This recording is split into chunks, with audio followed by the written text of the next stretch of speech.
Olá, meus queridos, na aula de português de hoje, a gente vai estudar o gênero textual, o manifesto, tá? A gente vai começar a compreender, entender esse gênero. Então, para isso, eu quero que vocês abram o livro na página 73 para acompanhar a leitura. Vamos lá? Diz assim: entre os textos lidos nesta unidade, um deles foi o manifesto. Vimos que, nesse gênero textual, passam-se informações e um ponto de vista é defendido. Ou seja, a expressão de um posicionamento acontece com o intuito de mobilizar pessoas a aderir à causa defendida. Para que esse envolvimento aconteça, é preciso que o manifesto seja escrito de modo bastante convincente e, se isso é possível, através da argumentação do autor do texto, for bem clara e consistente. Na página 74 diz assim: você sabe argumentar de forma coerente quando precisa convencer alguém em relação a alguma coisa ou alguma questão? A seguir, convidamos você a ler mais um manifesto que foi escrito por um grupo de artistas de 1929, o grupo da anta. A anta é o animal eleito pelos poetas como símbolo brasileiro. Diz assim: Manifesto Menguaçu, verde e amarelo. Isso é só um fragmento, tá? O grupo verde e amarelo, cuja regra é a liberdade plena de cada um ser brasileiro como quiser e puder, cuja condição é cada um interpretar o seu país e o seu povo através de si mesmo, da própria determinação instintiva. O grupo verde e amarelo, a tirania das sistematizações ideológicas, responde com a sua alforria e a amplitude sem obstáculo de sua ação brasileira. Nosso nacionalismo é de afirmação, de colaboração coletiva, de igualdade dos povos e das raças, de liberdade do pensamento, de crença na predestinação do Brasil na humanidade, em nosso valor de construção nacional. Aceitamos todas as instituições conservadoras, pois é dentro delas mesmo que faremos a inevitável renovação do Brasil, como fez, através de 4 séculos, a alma de nossa gente, através de todas as expressões históricas. Nosso nacionalismo é verde e amarelo e tupi, tá? Então diz que manifestar-se, assim como declarar ou articular informações, ideias em prol de uma causa, é um exercício de cidadania. Mais que isso, trata-se de um direito e, por vezes, de uma obrigação. A principal característica de um manifesto é, assim, a apresentação de um ponto de vista a fim de denunciar, reivindicar, propor novas formas de pensar. Esse gênero de texto tem as seguintes características. Primeiro, identificação dos manifestantes, o grupo verde e amarelo. Apresentação do assunto ou tema a ser explorado e debatido, cuja regra é a liberdade plena de cada um brasileiro, como quiser e puder, cuja condição é cada um interpretar o seu país e seu povo através de si mesmo, da própria determinação instintiva. Argumentação clara e objetiva em prol da defesa de um ponto de vista. Nosso nacionalismo é de afirmação, de colaboração coletiva, de igualdade dos povos e das raças, de liberdade do pensamento, da crença na predestinação do Brasil na humanidade, em nosso valor de construção nacional. Tentativa de convencimento, de persuasão em relação ao público-alvo. Aceitamos todas as instituições conservadoras, pois é dentro delas mesmo que faremos a inevitável renovação no Brasil.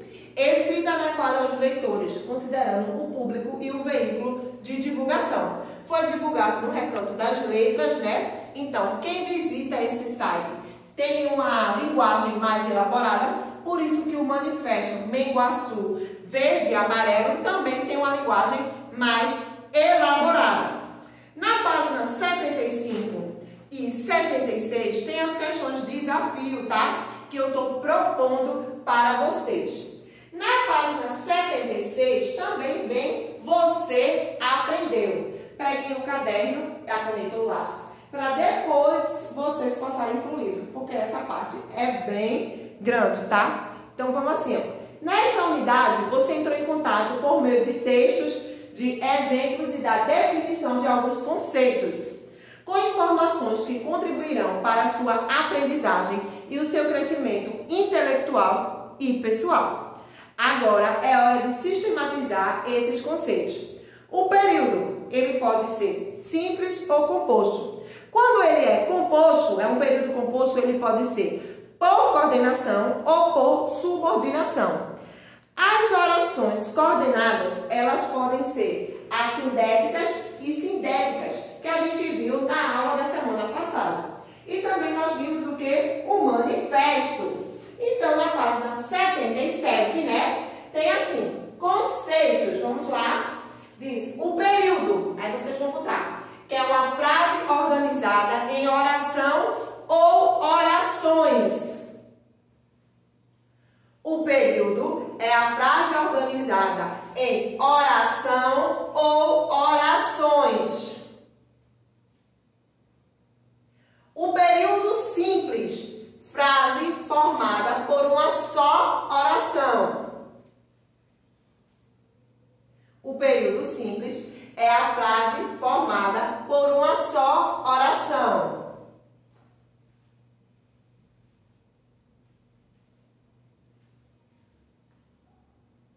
O período composto é a frase formada por duas ou mais orações.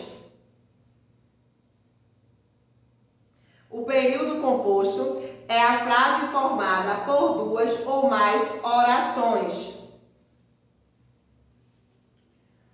O período composto por coordenação é formado por orações coordenadas, vírgulas. É formado por orações coordenadas, vírgula, ou seja, vírgula, é formado por orações coordenadas, vírgulas, ou seja, vírgula, orações independentes no que diz respeito à sintaxe.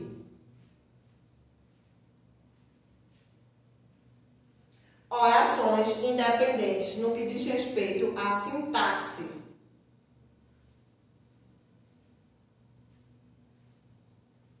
Vírgula, pois uma não funciona como termo da outra. Pois uma não funciona como termo da outra. Vírgula, apenas estabelece uma relação de sentido por meio da coordenação. Apenas estabelece uma relação de sentido por meio da coordenação.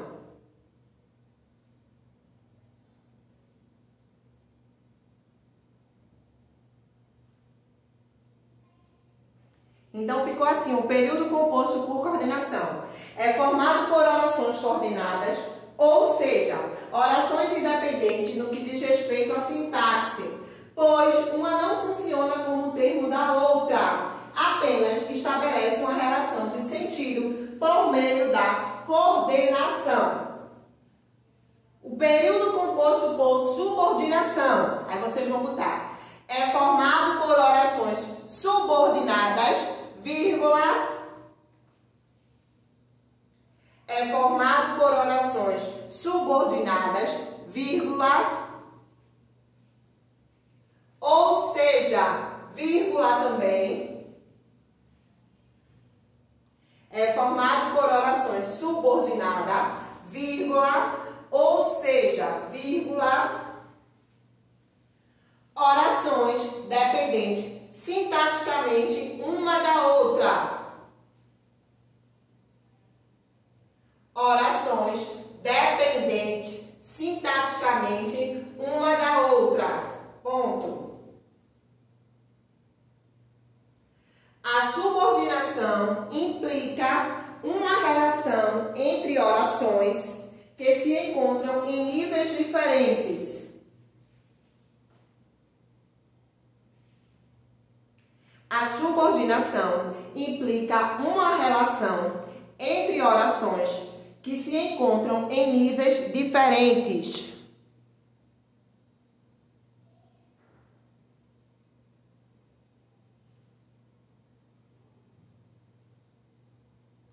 Vírgula. Por isso, a necessidade de subordinação a outra.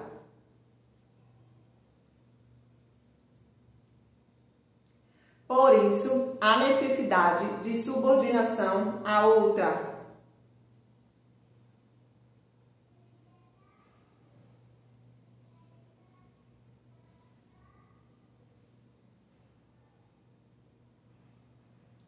O período composto por subordinação ficou assim. É formado por orações subordinadas, ou seja, orações dependentes sintaticamente uma da outra. A subordinação implica uma relação entre orações que se encontram em níveis diferentes. Por isso, há necessidade de subordinação a outra. As coordenadas assindéticas agora são aquelas que não apresentam conjunções.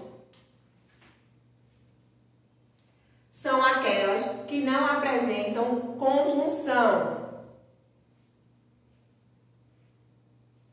As coordenadas assindéticas são aquelas que não apresentam conjunção. As coordenadas sindéticas são aquelas que apresentam conjunção e que serão classificadas, vírgula.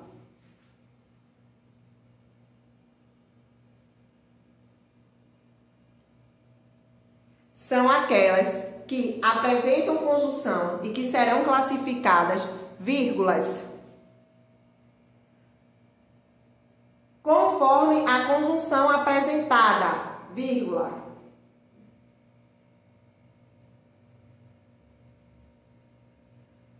Conforme a conjunção apresentada, vírgula.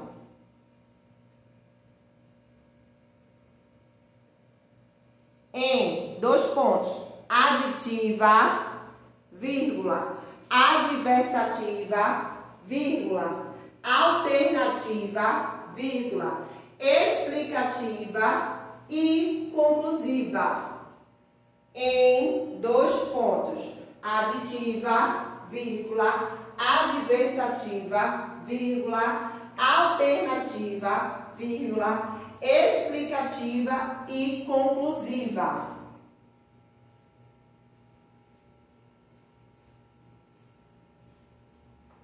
As coordenadas sindéticas são aquelas que apresentam conjunção e que serão classificadas conforme a conjunção apresentada em aditiva, adversativa, alternativa, explicativa e conclusiva. Sobre o gênero manifesto, a principal característica de um manifesto é a apresentação de um ponto de vista.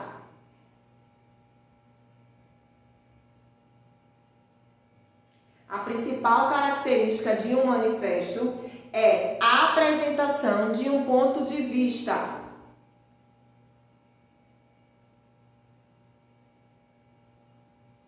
No segundo quadrinho, há uma tentativa de convencimento, vírgula, de persuasão em relação ao público-alvo.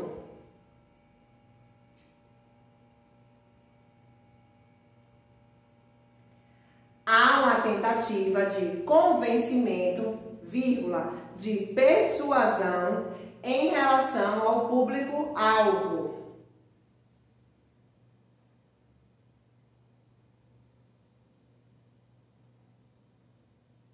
Sobre o manifesto ficou assim. A principal característica de um manifesto é a apresentação de um ponto de vista e há uma tentativa tentativa de convencimento, de persuasão em relação ao público-alvo. Assim, né, concluímos o capítulo 3, tá?